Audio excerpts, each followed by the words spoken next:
기도하겠습니다.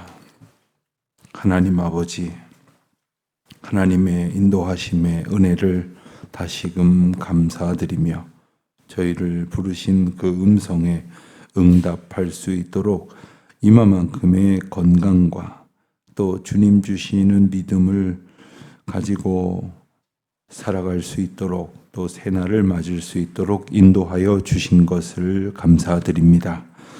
저희를 부르시는 주님의 음성 가운데에는 저희를 징벌하고 그래서 사멸케 하시려는 것이 아니라 어찌하든지 죄 가운데에서 돌이켜 하나님의 은혜 안에 부르심을 따라서 새로워지고 온전하여지고 돌이켜 변화되어지는 삶을 살게 하시기 위함인 줄 아오니 저희를 부르시는 주님이 참 하나님이시요 저희의 주인 되시는 아버지이심을 저희들이 이 아침 다시금 믿음 가운데에 깨달아 온전히 순종함으로 주님 앞에 바로 서는 시간 되게 하여 주시기를 기도드립니다. 저희는 매일매일의 삶을 통하여 후회하고 또 염려하고 근심할 그러한 일들로 가득하게 살지만 돌이켜 하나님의 인도하심의 은혜를 붙들게 하셨사온즉 주님의 그 부르심에 합당한 걸음을 걷게 하여 주시기를 기도드립니다. 저희가 세상에서 사는 동안에 저희의 뜻대로 되기를 바라는 것이 많이 있지만 하나님의 주권 가운데에서 모든 것이 하나님의 섭리로 되어지는 것임을 깨닫게 하여 주시옵시고 다만 그 뜻 앞에 더욱 겸손히 더욱 신실하게 주님의 뜻을 바라며 오직 주님의 뜻만을 구하며 살아가는 저희들이 되게 하여 주시기를 기도드립니다. 하나님, 이 아침에도 저희들에게 마음의 소원을 품게 하시는 그 하나님의 인도하심을 따라 기도의 소망을 삼고 또 저희 마음 가운데에 바라는 열망을 주님 앞에 내려놓고 기도하기를 원하오나 헛된 것들이 되지 않도록 주님 저희들을 불쌍히 여겨 주시옵시고 주님의 뜻만을 구하며 살아가는 주의 백성 되게 하여 주시기를 기도드립니다. 아버지 하나님, 저희의 연약함을 주님 아십니다. 한 걸음도 주님의 인도하심이 아니고서는 평안하게 걸어갈 수 없는 저희들의 삶을 주께서 불쌍히 여기시고 주님의 긍휼과 은혜로 인도하여 주시기를 기도드립니다. 하나님, 특별히 어려운 형편 가운데에 힘겹고 또 때로는 근심된 길을 걸어가는 이들이 있다면 그 마음에 더욱 큰 평안을 허락하여 주시기를 기도드립니다. 하나님, 특별히 해외에 있는 우리 많은 교우들, 지방에 있는 교우들 안보하여 주시옵소서. 그 걸음 가운데에 저희들이 서로 그 형편을 나누지도 못하고 그렇게 지내는 중에 있는 많은 우리의 이웃들과 성도들을 주님의 주권 가운데에 올려드리오니 주님의 인도하심을 온전히 누리는 시간들 되게 하여 주시기를 기도드립니다. 폴란드에 거주하고 있는 우리 유동원 집사님이 본래 파견되어졌던 우크라이나로 출장 중에 있습니다. 하나님, 내일까지 아직 전쟁이 한창 어려운 가운데에 참으로 두렵고 힘든 형편 가운데에 그 한 복판을 그 업무상 출장 중에 있는 우리 유 집사님을 안전하게 지켜주시기를 바라오며 또한 그가 하나님을 의지할 때에 주께서 들으시고 긍휼히 여기시사 눈동자와 같이 인도하여 주시기를 기도드립니다. 하나님, 저희는 늘 그와 같은 삶을 사는 줄을 알지도 못한 채 온갖 위험 속에 있으면서도 하나님 의지하지 아니하는 참으로 어리석고 교만한 자들입니다. 주여, 저희들을 오늘도 하나님의 은혜 안에 거하게 하시고 그리고 다만 겸손히 주의 말씀 따라 살아가는 자들이 되게 하여 주시기를 기도드립니다. 하나님, 다시 이제 예배당 건축 현장에서 이제 흙을 퍼내 나르는 일들이 가속화되어져서 공기가 하나님의 뜻 가운데에서 이루어질 수 있도록 진척되게 하여 주시니 참 감사합니다.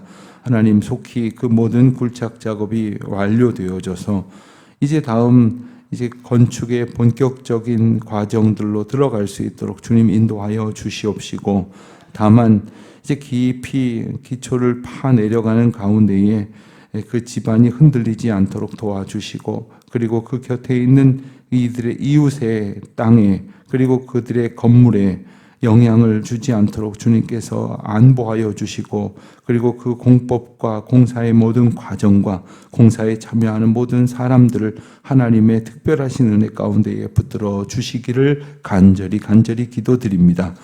든든히 서가는 교회가 되게 하여 주시옵소서. 그리고 이웃과 함께 평안히 거하는 교회가 되게 하여 주시옵소서. 모든 사람들의 기대와 소망을 따라 하나님의 집이 지어져 가는 은총을 저희로 보게 하여 주시옵소서. 아버지 하나님, 오늘도 하나님의 은혜 가운데에 모이는 모든 성도들마다 함께 하시고, 그 나누는 말씀과 삶의 교제를 통하여 주님만 영광을 받으시옵소서.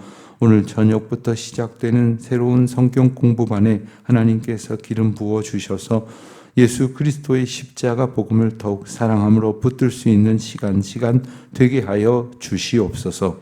아버지 하나님, 온 성도들이 오늘도 흩어져 주님 맡겨주신 일을 감당할 터인데, 그것이 호구지책이 아니라 세상 속에서 주님과 상관없는 일이 아니라 주님께서 저희들에게 맡기시고 그리고 보내셔서 부르시고 세우신 주님의 거룩한 역사임을 깨달아 신실하게 순종하는 주의 자녀들 되게 하여 주시옵소서.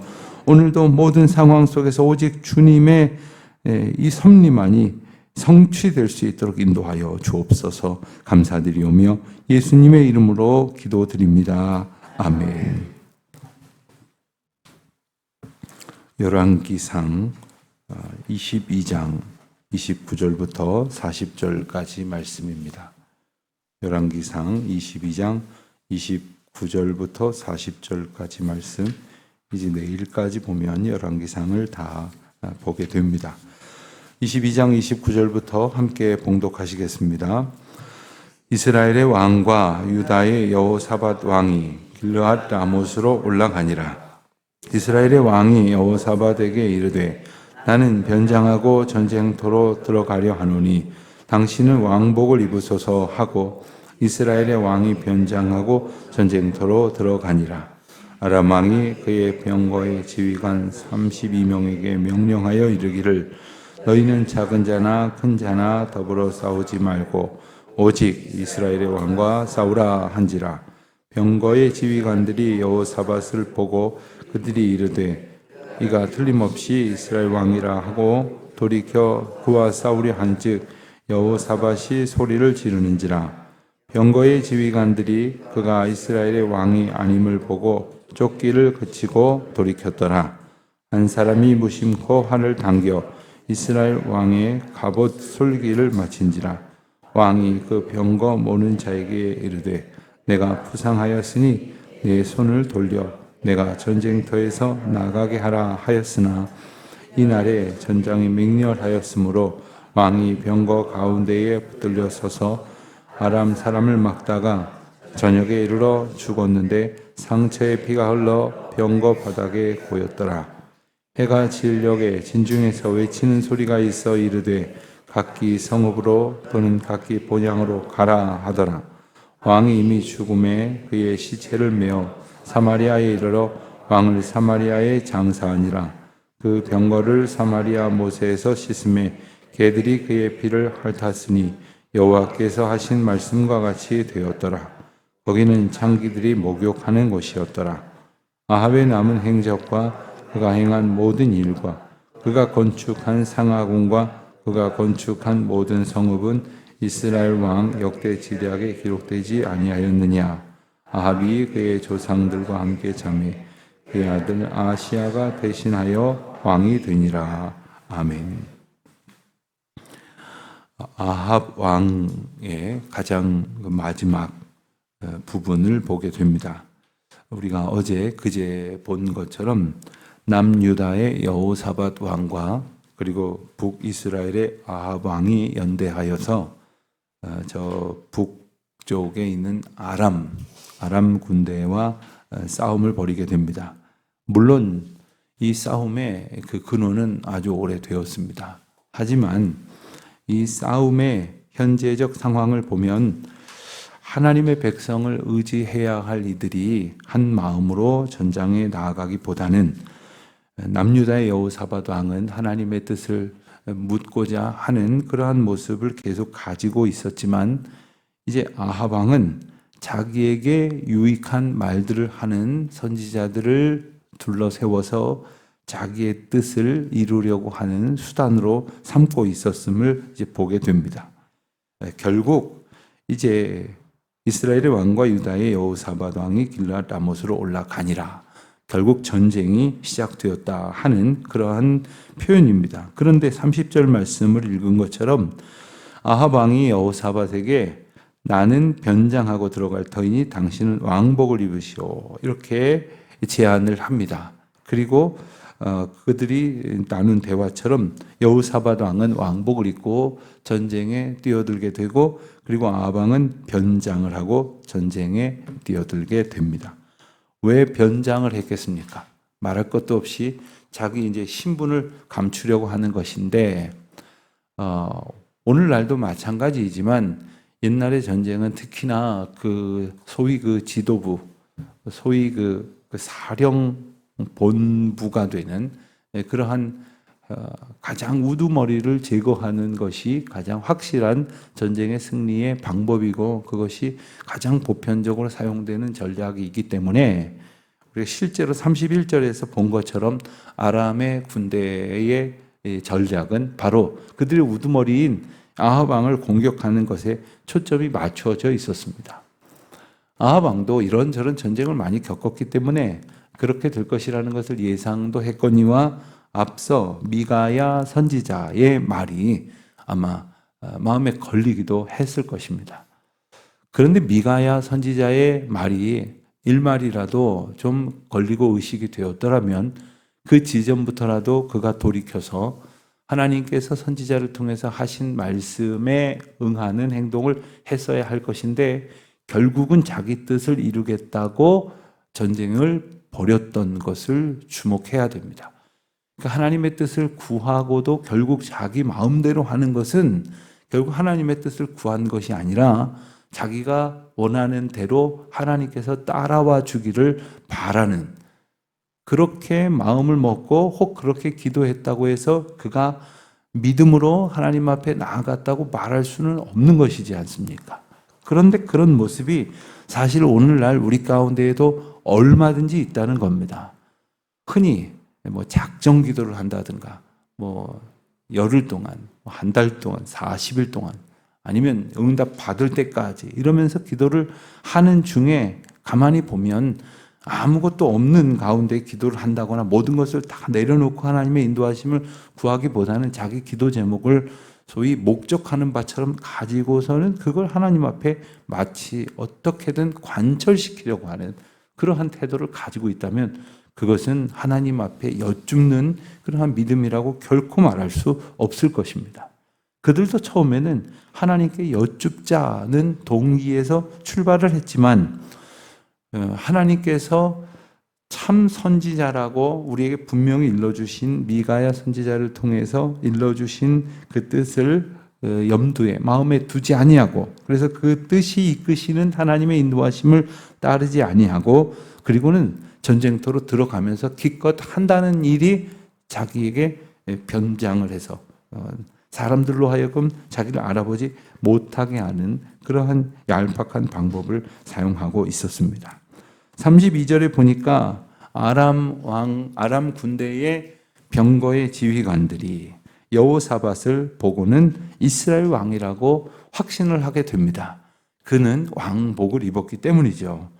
주변에 보면 왕복을 입은 사람이 분명히 두 나라가 전쟁을 하니 둘이어야 되는데 하나밖에 없는 것을 보니 그가 확실히 왕이라고 생각을 했고 그들의 1차적인 공격 목표는 이스라엘의 왕이었기 때문에 이스라엘의 왕이라고 확신을 하고 그와 싸우려고 했다. 이렇게 32절은 분명하게 일러줍니다. 그런데 여호사밧이 소리를 질렀습니다. 그리고 33절에 보는 대로 병거의 지휘관들이 그가 이스라엘의 왕이 아님을 보고 쫓기를 그치고 돌이켰다 했습니다. 뭐라고 소리를 질렀을까요? 뭐라고 소리를 질렀을까요? 나는 이스라엘 왕이 아니다! 뭐 이랬을까요? 아니라고 한다고 아니네 그러고 돌아갔겠습니까? 네. 그러면 증명서를 내보이라. 뭐 주민등록증이 있느냐, 뭐 신분증이 있느냐 했을까요? 뭐라고 소리를 질렀을까요? 본문에서는 자세히 기록하고 있지 않지만 본문의 내용들을 함께 다루고 있는 역대하 말씀을 잠시 보면 역대하 18장 31절 말씀이 이렇게 전하고 있습니다. 병거의 지휘관들이 여호사밧을 보고 이르되 이가 이스라엘 왕이라 하고 돌아서서 그와 싸우려 한즉 여호사밧이 소리를 지르매 여호와께서 그를 도우시며 하나님이 그들을 감동시키사 그를 떠나가게 하신지라. 여기서 소리를 질렀다는 이야기는 여호와 하나님의 이름을 불렀다는 말입니다. 소리를 우리가 지를 때가 있으신가요? 하루를 살면서 뭐 큰 소리 낼 일이 뭐가 있으시겠습니까마는 때로 뭐 사람들이 다른 사람한테 흔히 말 안 듣는다고 자녀들한테 혹은 누구한테 그냥 성질을 내듯이 그 소리를 지르면 되겠습니까마는 그런 소리를 지르면서 사는 것이 아니라 간절한 어조로 하나님을 향하여 부르짖는 그 소리가 있었음을 우리가 알게 됩니다. 그렇습니다. 여호사밧은 그 위기 가운데에서 하나님의 이름을 간절히 불렀던 것입니다. 그가 하나님의 이름을 간절히 불렀는데 그것만은 아니었을 것입니다. 그가 하나님의 그 은혜를 힘입어서 하나님께서 그에게 그 상황 가운데에 어떤 형태로든지 간섭하셨을 것입니다. 아람의 군대의 지휘관들도 소문을 들어서 알고는 있었습니다. 아합 왕은 당대의 가장 악한 왕이고 그리고 하나님이 이끄시는 이스라엘 나라를 하나님의 인도하심과 전혀 다르게 이끌어가고 있는 그러한 패악한 왕이다라는 사실 정도는 알고 있었는데 갑자기 뭔가 그 말을 정확하게 알아듣지는 않았지만 뭔가 자기의 신을 부르는 것 같았고 그리고 그 하늘의 하나님께서 그 상황 가운데 응답하는 것을 일말이라도 눈치챈 그들은 그 상황을 돌이키게 되었던 것입니다. 여러분 우리가 이 세상을 살면서 간절하게 하나님 앞에 부르짖을 때가 언제입니까? 마치 절규하듯이 소리를 지르듯이 마음에 그 하나님 앞에 간절한 외침을 가질 때가 언제입니까? 혹 거꾸로 우리가 어려운 상황 속에서 누구에게 무엇을 외치듯이 구하고 있습니까? 무엇을 어떤 상황 가운데에서 우리가 찾고 있는지를 우리가 생각해 볼 수 있게 되는 것입니다. 자, 그런데 14절에 보면 한 사람이 무심코 활을 당겨 마치 우연히 되어진 일처럼 소개가 되고 있습니다. 이스라엘 아합 왕의 갑옷 솔기를 마쳤다. 솔기는 그 이음새 부분을 말합니다. 그러니까 갑옷을 지을 때에 오늘 우리가 입고 있는 옷처럼 천조각과 천조각을 빈틈없이 이렇게 바느질을 잘 했을 리가 없겠죠.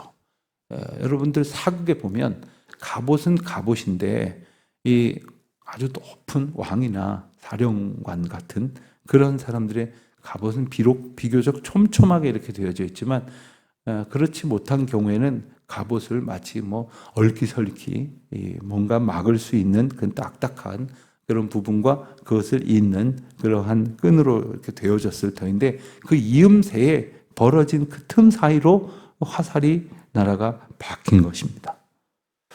우연히 되어진 일 같지만 그것은 모두 하나님의 섭리와 선지자들을 통해서 예고하신 사건 그대로 이루어진 것입니다.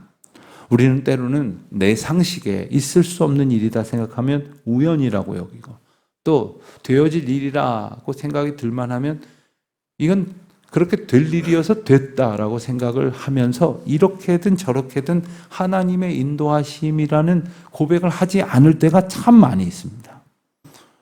열심히 기도하고 하나님께서 어떤 일을 응답해 주셨는데도 하는 소리가 될 때가 돼서 된 거다. 이런 소리를 하고 있지를 않나. 내가 노력해서 된 거다. 뭐 이런 소리를 하기를 않나. 우리가 하나님의 인도하심과 뜻을 구하고 기도한다고 하면서도 실상은 내 생각이 그것을 마치 어떤 우연히 이루어진 일이라든가 혹은 마땅히 되어질 법한 상황 가운데서 된 일이라는 식으로 그렇게 보아 버릇할 것이 아니라 하나님께서 이 모든 상황 가운데에서 이루시고자 하시는 그 뜻은 무엇인지를 우리는 말씀을 통하여 깨닫고 우리의 삶을 통하여 또한 날마다 발견해 갈 수 있어야 하겠습니다. 35절에 보니까 이날에 전쟁이 맹렬하였다 했습니다. 왕이 병거 가운데에 붙들려서 아람 사람을 막다가 결국은 그 화살이 그 갑옷 솔기 사이에 맞은 그것으로 인하여 생겨난 출혈이 과해서 결국 죽게 되었던 것입니다. 병거 가운데에 붙들렸다는 말은 병거를 이제 기대고 섰다 이런 표현입니다. 병거를 기대고 설 수밖에 없는 그러한 옴짝달싹 못하는 그러한 상황이었다라고도 봐야 하겠고, 그리고 병거를 등지고 기대어 설 수밖에 없을 만큼 이제 분명한 공격에 처해졌다 이렇게 보게 될 것입니다. 결국 아합 왕이 이렇게 죽습니다. 한 인생의 마지막을 보면 우와 대단하다 이런 경우는 거의 없습니다. 결국 이렇게 허망하게 가는구나 이런 생각을 하게 될 때가 대부분입니다. 그러나 오늘 본문을 통해서 우리가 분명히 깨닫는 것은 하나님의 뜻대로 하나님이 말씀하신 대로 이루어지고 있음을 다시금 분명히 깨닫게 되어지는 거죠. 우리 인생도 마찬가지입니다. 하나님 말씀하신 대로 될 것입니다. 그렇다면 우리는 어떤 하나님의 말씀에 합당하게 응답하며 살 것인가? 지난주 설교 말씀을 통해서 함께 나눈 것처럼 하나님이 엘리야 선지자를 통해서 이스라엘 백성들에게 분명히 알게 하시려는 두 가지, 그 두 가지는 뭐냐 하면 하나님이 하나님이신 것을 알게 하려는 것과 그리고 하나님이 모든 백성들이 하나님께로 돌이키기를 원하신다는 사실입니다. 오늘도 하나님께서 우리에게 모든 역사를 이루시는 목적은 바로 이것입니다. 하나님이 하나님이지 우리가 이 세상살이 속에서 대단하게 보이는 어떤 것이 그 하나님 되지 못한다는 사실을 날마다 일깨워 주시는 것이고, 그리고 그 허탄한 생각과 그리고 목표 속에서 소용돌이 치듯이 살아가고 있는 우리가 언제든지 깨닫는 은혜를 얻는 순간으로부터 돌이켜서 하나님 앞으로 온전하여지기를 힘쓰게 하시는 그 은혜를 따라 살아갈 때 주님은 우리 가운데에 더욱 하나님의 일들을 이루실 것이고 약속과 인도하심과 말씀을 갱신하실 것이고 결국 하나님의 뜻을 분명히 이루어 가실 것입니다. 그것은 하나님의 심판이지만 하나님의 구원을 얻을 만한 사람에게 주시는 은총일 것입니다. 그 은혜를 누리고 그 은혜 가운데에 주님을 찬송하고 그 은혜 가운데에 이 세상을 온전히 순종으로 살아가는 저희들 다 되시기를 주의 이름으로 축원드립니다. 기도하겠습니다. 하나님 아버지, 저희의 어리석음과 그리고 패역함에도 불구하고 말씀을 통하여 다시금 주께로 인도하여 주시니 감사합니다. 주여, 저희를 주님의 인도하시는 그 길로 오늘도 붙드시고 그리고 순종함으로 주 뜻을 이루어가는 주의 백성 되게 하여 주시옵소서. 감사하며 예수님의 이름으로 기도드립니다. 아멘.